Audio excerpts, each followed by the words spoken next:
Assalamualaikum warahmatullahi wabarakatuh. Selamat pagi Bapak dan Ananda Ibu semuanya. Bagaimana kabar Ananda hari ini? Semoga kita semua dalam keadaan sehat walafiat dan dilindungi dari virus COVID-19 ini. Walaupun belajar di rumah, tetapi tetap semangat dan jaga kesehatannya ya Ananda.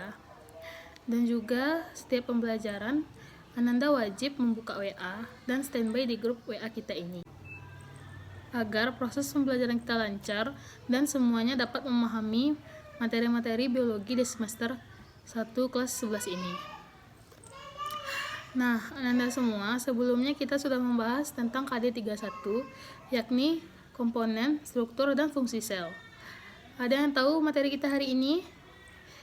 Sebaiknya Ananda sebelum memasuki materi wajib membaca buku tentang materi yang akan dipelajari hari ini. Nah, KD kita hari ini yakni KD32 tentang transport membran. Siapa yang sudah tahu tentang transport membran atau yang sudah pernah mendengar sebelumnya? Nah, di video kali ini Ibu akan menjelaskan tentang transport membran. Tolong disimak dan ditonton videonya sampai akhir. Tidak ada yang hanya membukanya saja, tetapi harus mempelajari dan memperdalami materinya. Transport membran. Apakah yang dimaksud dengan transport membran? Yang Ananda bahas minggu kemarin, fungsi dari membran sel atau membran plasma adalah sebagai pengatur keluar masuknya suatu zat ke dalam sel. Nah, transport membran ini merupakan prosesnya. Jadi, transport membran adalah proses keluar masuknya bahan atau zat dari dan ke dalam sel melalui membran plasma. Mekanisme bioproses yang terjadi di dalam sel ada 3 proses, di mana yang pertama adalah transport melalui membran, yang kedua reproduksi sel atau pembelahan sel, dan yang ketiga ada sintesis protein. Baiklah semuanya, yang akan kita pelajari hari ini hanya transport melalui membran dan sintesis protein. Transport melalui membran sel ini dapat dibedakan menjadi dua, yaitu transport pasif dan aktif. Transport pasif adalah transport yang tidak membutuhkan energi.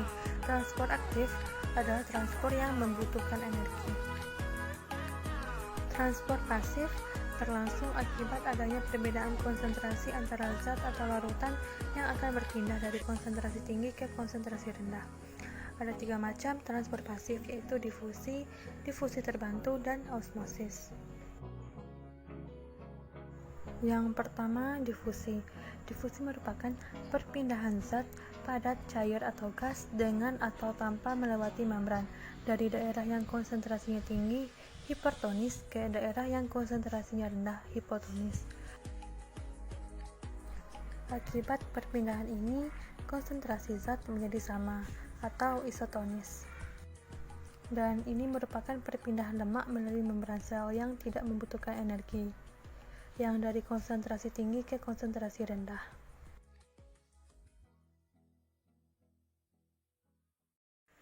Selanjutnya, difusi dipermudah. Merupakan peristiwa difusi yang prosesnya dibantu oleh protein yang ada pada membran.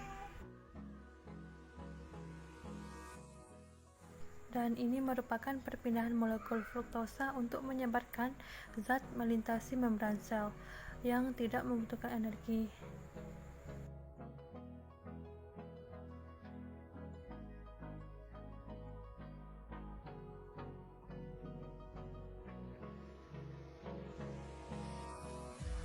Transport pasif yang terakhir adalah osmosis.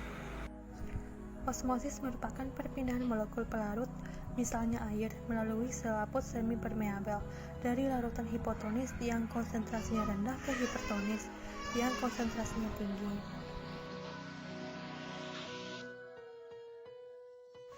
Yang terakhir, transport aktif merupakan transport yang membutuhkan energi. Transport aktif ini dapat berupa pompa ion natrium, kontransport, dan endositosis exositosis.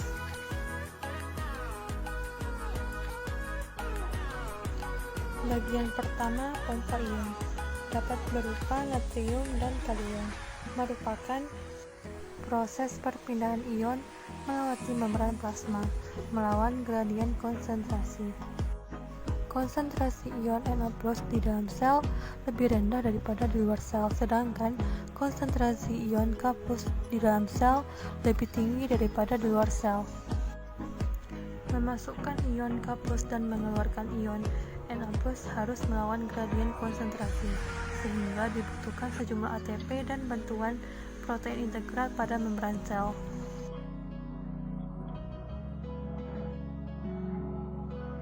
Kontransport merupakan transport zat yang mengaktifkan transport zat lain melewati membran plasma.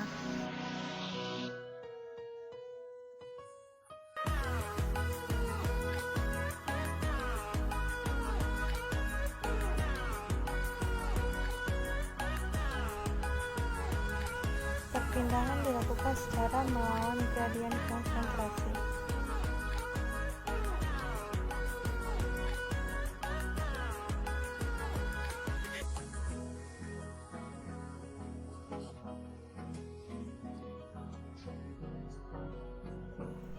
Terakhir, ekso dan endositosis. Eksositosis merupakan mekanisme transport molekul besar seperti protein dan polisakarida dengan cara menggabungkan vesikula berisi molekul tersebut dengan membran plasma. Bagian kedua, endositosis, merupakan transport makromolekul ke dalam sel dengan cara membentuk vesikula baru dari membran plasma. Baiklah semuanya, itulah materi tentang transport membran. Selanjutnya, Ibu akan membahas tentang sintesis protein. Mohon disimak ya semuanya, Ananda.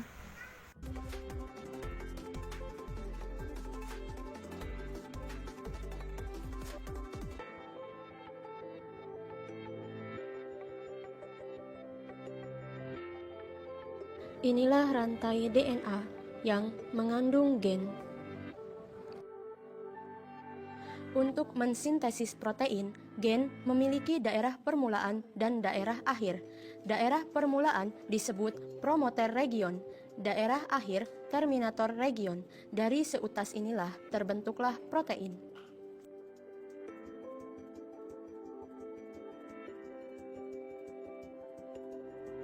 Sintesis protein terbagi menjadi dua tahap, yaitu transkripsi dan translasi. Transkripsi pada sel eukariotik seperti tubuh kita terjadi di nukleus untuk membentuk mRNA. Sedangkan translasi terjadi di sitoplasma dan berfungsi membentuk polipeptida. Kita lihat transkripsi. Pada tahap transkripsi melibatkan DNA dan mRNA polimerase melalui 3 tahapan, yaitu inisiasi, elongasi, dan terminasi. Inisiasi dimulai ketika promoter region berada lalu RNA polimerase menempel pada bagian promotor region. Kemudian RNA polimerase mulai menjalankan perannya ketika elongasi. RNA polimerase membuka dan memisahkan rantai RNA, kemudian membentuk mRNA dengan arah dari 5 ke 3, sehingga terbentuknya pemanjangan RNA messenger atau mRNA, hingga tiba pada titik terminator region pengakhiran dan inilah proses terminasi. Selesailah proses transkripsi, menghasilkan mRNA yang kita inginkan. Hasilnya dari proses transkripsi tersebut ada 2, yaitu ada ekson dan intron. Intron berfungsi hanya sebagai stabilisator ketiga transkripsi. Sementara ekson adalah gen pengkode atau RNA pengkode. Untuk itu, intron harus dipotong.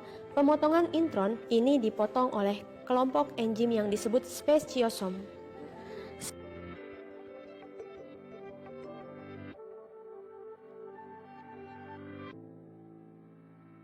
Setelah selesai pemotongan intron, lalu mRNA menuju sitoplasma.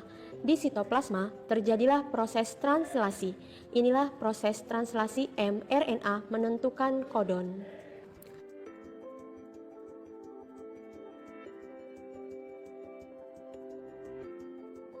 Kodon adalah kode genetika yang akan disalin atau akan diterjemahkan oleh RNA ribosom. Di sini ada titik start codon dan stop codon.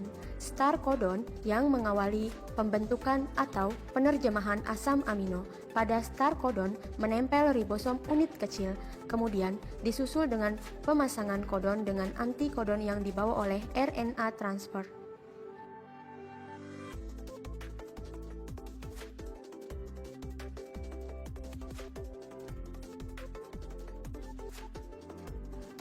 Inilah proses inisiasi pada translasi, disusul dengan adanya ribosom unit besar yang menempel, serta lengkaplah inisiasi pada ribosom unit besar terdapat situs E, P, dan A. Apa fungsinya? Kita lihat situs A akan menerima RNA transfer yang membawa antikodon yang akan dipasangkan dengan kodon pada mRNA. Sekaligus membawa asam amino yang merupakan terjemahan dari mRNA dan tRNA. Kemudian situs bergeser pada P, di P pada situs P dirangkai polipeptida.